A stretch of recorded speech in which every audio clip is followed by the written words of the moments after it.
the chain of thoughts. See, life is a chain of thoughts, is it not?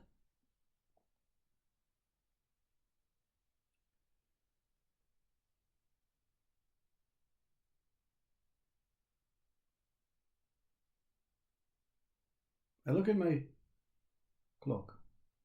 I thought, I have to look at my clock. I look at my clock, it says this time. According to the time, it's where the next thought comes. I have to get up. I have to get out of bed. Firstly, I'm going to go to the toilet because that's my needs. Then I'm going to make a cup of tea. Then I'm walking down the stairs and I realise that I've halfway down the stairs without taking my slippers. So I turn around because I'm thinking I need my slippers. I'm looking at the floor. It's cold.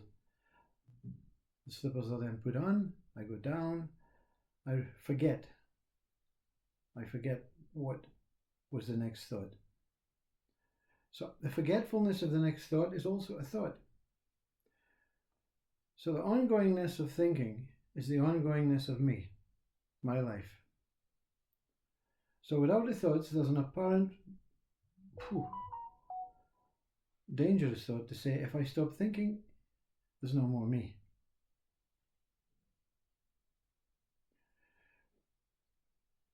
But what they don't teach you in education is that me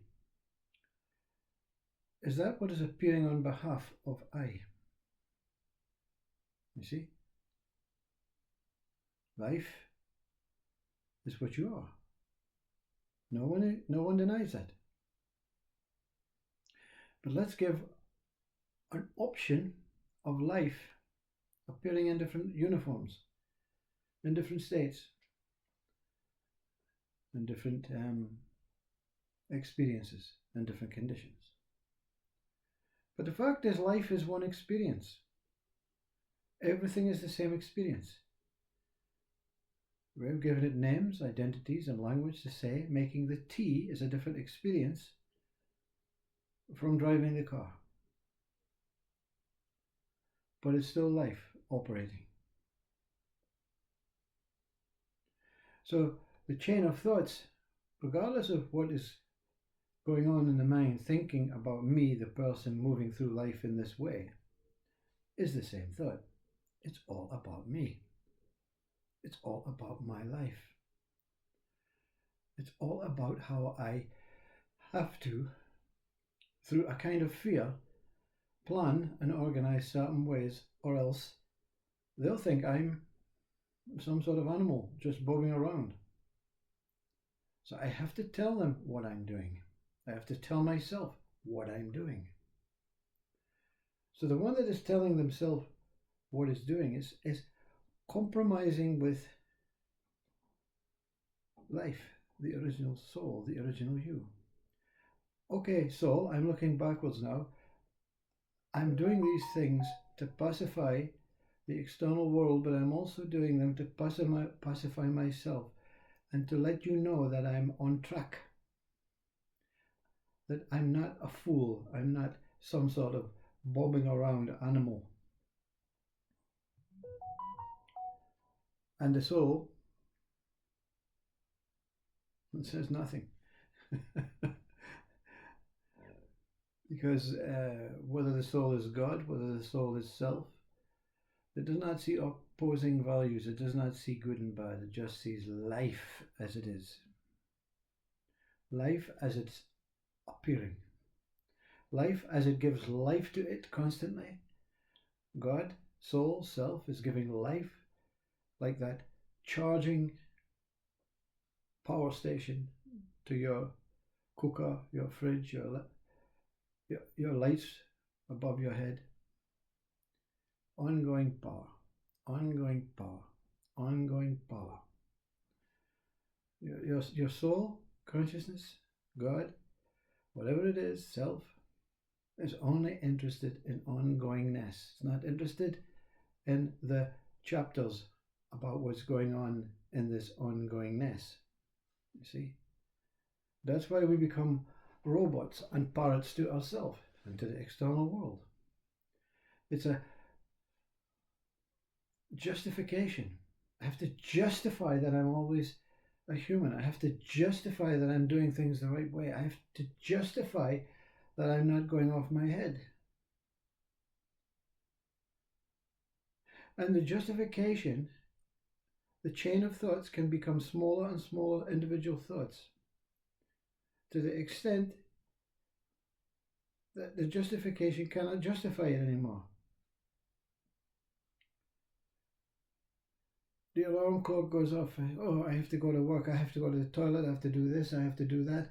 Oh my God, where's my slippers? Well, how can I go? Is the car in the driveway? Did I put fuel in the car yesterday? This is it. And you're still in the bed. Still in the bed. Alarm clock still beep, beep, beep, beep, beep, beep. Oh my God. And the whole day is this justification to me not being off my head. And then suddenly you're off your head. And that's what Buddha balances. Buddha balances it's okay to get up in the morning. It's okay to use an identity. It's okay to be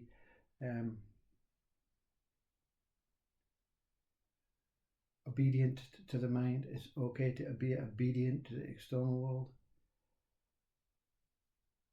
But be balanced about it. Let it be in your time. Let it be in your needs, in your ways. We have taken on the idea that the Bible, the biblical readings, the scriptures, the books and everything are far more important than just being effortless, but using minimal effort to get through the day that we call time. And then we have deep sleep to take all that day away from us and all the past.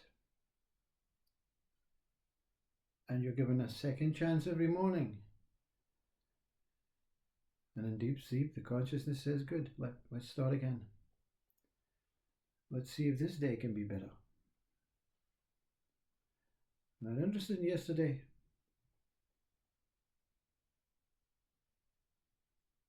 And you wake up. Oh my God. I shouldn't have did that before I went to bed. I shouldn't have said that to my son. I shouldn't have done that. The alarm clock is going. Oh, I haven't got time to deal with the day I'm dealing with yesterday. But I'm also dealing with day because I have to get up for my work and I have to worry about these things that I have to do, get the slippers and I have to get the breakfast and the tea on. But I wish I didn't do that. I have to phone my son to tell him I'm sorry for what I did and what I did and what I should do and next time I'll do it better. Tomorrow when I meet him, I'm going to do it. And the days, unconsciousness, your soul, yourself is saying, it's okay. It's okay. This is just fluctuations of the mind. This is just psychological bullshit, blurbs. When you fill the bath and you put in bubble bath, yeah, and someone says, you can't get out of the bath until all the bubbles pop.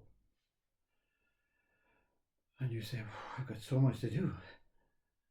I cannot fulfill this task. And then you start busting every bubble.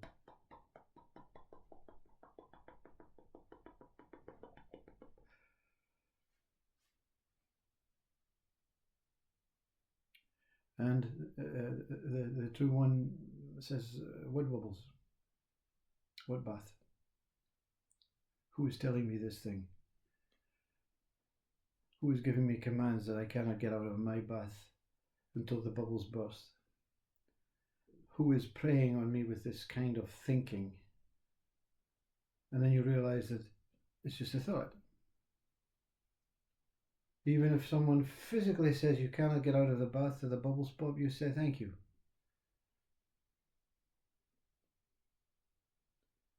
You tell him to get out of the bathroom and you run the water out. And he says, did all the bubbles pop? Of course they popped. I'm very obedient, The mental mind, the constructed psychological mind that believes in yesterday, believes in the future, hopes for better things, wants more, cannot deal with the present moment, cannot deal with the alarm clock going off and switching it off and saying, now, what's next? Because whenever you say what's next, something will answer. You know, age, when age comes and like this body is aging, and the ears are not so well, the eyes are not so well, all the systematic things in the body are not operating as well as when they were 30.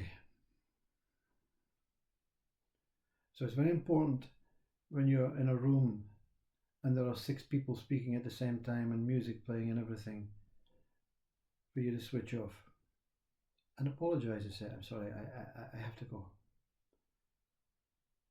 It's a sign, you see, it's a sign. All of these are taking place when you're young.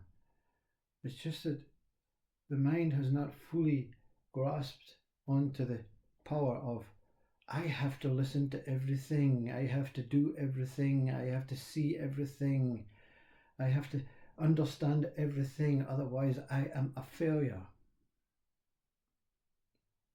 And when you get to the age and all these things are happening, and it's impossible for you to stay in this room and operate in a very genuine way, I say, excuse me, the failure is leaving. And they say, no, you're not a failure, you're just getting old. But the mind, the personal mind is saying, why? Why am I failing? And there's no such thing as failure. There's just nature. The idea that the mind can be powerful one day and weak the next. Another thought. Another chain in the thoughts of thoughts. When you realize that this talk has all been about thinking, and then the result of thinking is projected, portrayed in whatever way it wants to appear, and you say that whole 13 minutes was a waste of my time, that's a very good thought. But you see, time is the problem. All of this could have been done in our time world in 1 minute. But to understand that time is just an illusion, you have to actually fall into time. You have to become obsessed with time before it can confront itself. So the time body confronts the time mind and says, what the hell are we doing in this world? Always interested in time, past, future, and present, all at one facade of time. Why can't we not just spin it out? You see? And that's what the realization of your almighty, timeless self is. There's no beginning and end. There's no need to rush it out. There's no need to think so many thoughts in one day. You have infinite life spells. There is no such thing as time. There's no such thing as a chain of thoughts. There's only one thought. The thought is I. The thinker. I, the thinker, is the most powerful thought to create and multiply what this thought is capable of thinking in further subsidiary thoughts.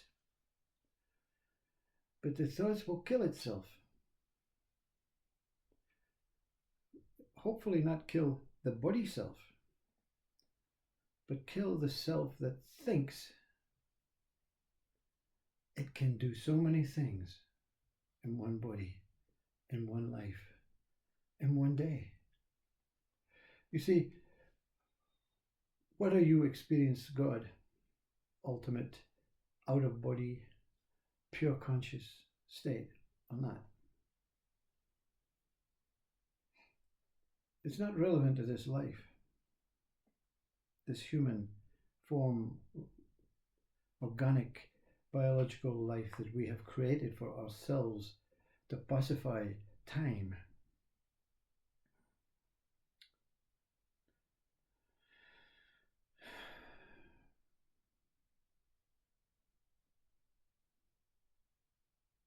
It's just the relevance of knowing.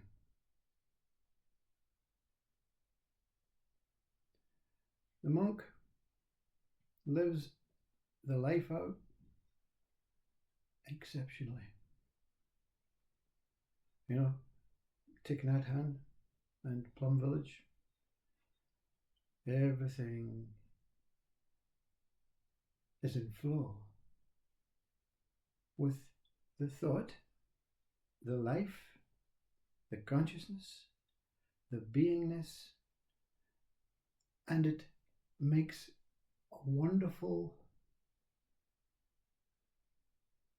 reflective experience for the human.